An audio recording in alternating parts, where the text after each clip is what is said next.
नमस्कार,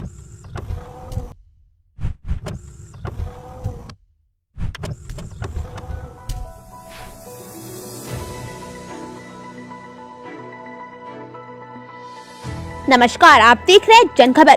खबर देहरादून से है। कांग्रेस के स्थापना दिवस पर हरदा की गैर मौजूदगी को लेकर आजाद अली ने मारा यह डायलॉग।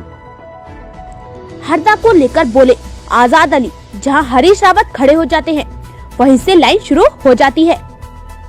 अपनी पार्टी के लोगों के लिए आजाद अली को करना पड़ गया टट्टी शब्द का इस्तेमाल। 2022 विधानसभा चुनाव को लेकर आजाद अली ने उठाया बड़ा जिम्मा। आजाद अली ने भाजपा के लिए कह डाले गुस्सैल शब्द। जी हां, आपको बता दें, कांग्रेस के 136वें स्थापना दिवस को लेकर कांग्रेस नेता आजाद अली ने सभी कांग्रेसियों को शुभकामनाएं दी और कांग्रेस के कार्यालय को काफी अहम बताया। वहीं आजाद अली ने स्थापना दिवस पर पूर्व सीएम हरीश रावत की गैर मौजूदगी पर जवाब देते हुए कहा कि हरीश रावत कहीं गैर मौजूद नहीं रहते। उन्होंने कहा कि जहां हरीश रावत खड़े हो जाए वहीं से कांग्रेस खड़ी हो जाती है।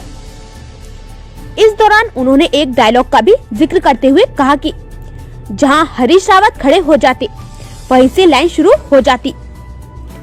कांग्रेस नेता आजाद अली ने विधानसभा क्षेत्र सहसपुर में लगातार तीसरी बार मिल रही हार को लेकर भी कहा कि उनकी अपनी ही पार्टी के कुछ ऐसे गद्दार और नमक हराम लोग थे जिन्होंने उसी थाली में खाया और उसी पार्टी में छेद करने के साथ साथ टट्टी कर डाली। वहीं इस दौरान आजाद अली ने भाजपा पर कटाक्ष प्रहार करते हुए उन्हें कई अपनी भाषा में कई तरह की खड़ी खोटी सुनाई। साथ ही उन्होंने 2022 विधानसभा चुनाव को लेकर अपने क्षेत्र में की जा रही बैठकों को लेकर भी कई अहम जानकारियां मीडिया से साझा की।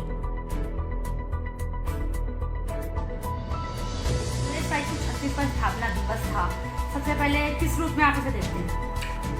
सबसे पहले तो मैं तमाम देशवासियों को कांग्रेस के 136वें स्थापना दिवस की हार्दिक शुभकामनाएं और बधाई देता हूं।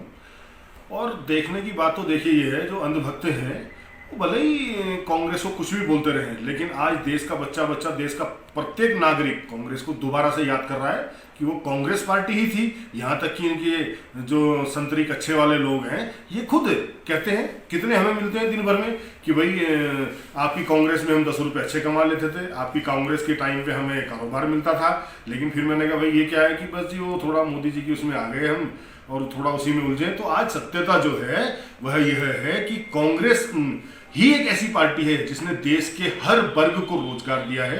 कभी ये नहीं देखा कि यह आरएसएस वाले हैं, यह कौन से दल वाले हैं, यह कौन सी पार्टी वाले हैं। ऐसी पार्टी सिर्फ और सिर्फ कांग्रेस है जिसने देश के हर नागरिक को एक नजर से देखा, हर समुदाय को एक नजर से देखा, और वही देश हित में होता है, वही देश हित में रहना भी चाहिए, रहेगा भी और वही रहना चाहिए। लेकिन ये जो भारतीय जनता पार्टी की सरकार है, जो ये क्या बोलते हैं उनको, संतरी कौन से क्या है, आरएसएस जो भी है, ये लोग सिर्फ और सिर्फ इनका काम क्या है, देश को बांटना, कभी हिंदू मुसलमान में, कभी ठाकुर ब्राह्मण में, कभी आज देखो ना स्थिति क्या है, आज देश का जो अन्नदाता है उसकी बात सुनने को तैयार नहीं है। तो इससे ज्यादा देश के लिए घातक, देश के लिए जहर कोई सरकार नहीं हो सकती, कोई ऐसा संगठन नहीं हो सकता जो लोग ये कर रहे हैं आज देश के लिए। तो भैया देश भी जानता है, और देश का जो नागरिक, देश का जो युवा, देश की जो हमारे जनता कहीं ना कहीं गुमराही में आ गई थी, वो दोबारा से वापस कांग्रेस की तरफ ही देख रही है। और हम इसी नजर से देखते हैं कि कांग्रेस ही ने इस देश का भला किया है और आगे भी कांग्रेस ही इस देश का भला करेगी। इसी के लिए आज कांग्रेस ने अपना हर साल धूमधाम से मनाया जाता है, इस बार भी धूमधाम से मनाया गया। मैं तमाम अपने कांग्रेसियों को, तमाम देशवासियों को दोबारा से शुभकामनाएं देता हूँ। सर, आज स्थापना दिवस पर देखा गया है कि कांग्रेसी सारे मौजूद थे वहां पर, जहां पर हरीश रावत जी गैर मौजूदगी थी, उनके क्या कारण मानते सर ऐसा? देखिए, हरीश रावत जी कहीं गैर मौजूद नहीं रहते। हरीश रावत जी तो खुद अपने आप में एक ऐसा नेता है, जहां पर वो खड़े हो जाए वहीं पर कांग्रेस खड़ी है। वो हमारे राष्ट्रीय महासचिव है, राष्ट्रीय नेता है। तो ऐसा नहीं हो, प्रदेश कांग्रेस का कार्यक्रम था तो प्रदेश के नेतागण उसमें मौजूद रहे। हालांकि मैं भी नहीं उसमें जा पाया, क्योंकि मेरे भी क्षेत्र में कुछ अचानक एक जरूरी कुछ क्षेत्र का विषय था, कोई काम था, एक उसमें मैं बिजी होने के कारण, व्यस्त होने के कारण मैं नहीं जा पाया। लेकिन ऐसा नहीं है, हरीश रावत जी तो हमारे ऐसे शीर्ष नेता है, वो जहां पर खड़े हो जाए वहीं से, वो कौन सी पिक्चर का डायलॉग था वो कि जहां से हम खड़े हो जाते हैं वहीं से लाइन शुरू हो जाती है। तो हरीश रावत जी तो ऐसे नेता है भाई, जहां से वो खड़े हो जाएंगे वहीं से कांग्रेस की एक नई लाइन शुरू खड़ी हो जाएगी। तो वो हमारे शीर्ष नेता हैं। ये प्रदेश कांग्रेस का कार्यक्रम था। मैं इस कार्यक्रम में हरीश रावत जी के ना आने को उस नजर से इसमें मैं कुछ नहीं बोलना चाहूंगा, और उसमें बोलने की मेरे ख्याल से आवश्यकता भी नहीं है। सर, देखा जा रहा है कि आप अपने विधानसभा क्षेत्र में कई ग्राम सभाओं में जाकर बैठकें कर रहे हैं। सर, क्या कुछ है बैठक की, मतलब बैठक में क्या कुछ रणनीति ली जा रही है आने वाले चुनाव को लेकर?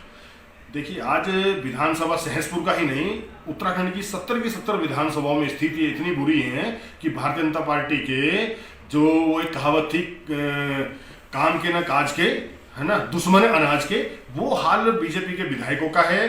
करना धरना कुछ नहीं है, कोई पॉलिसी नहीं है, कोई योजना नहीं है।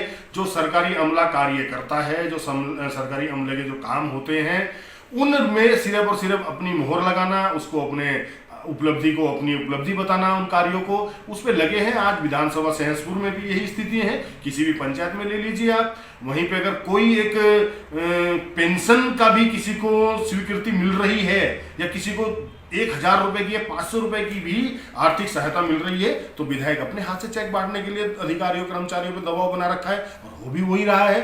तो भैया, अब हमारे विधानसभा सहसपुर में भी और सब जगह जो इनकी उल्टी गिनती शुरू हो चुकी है।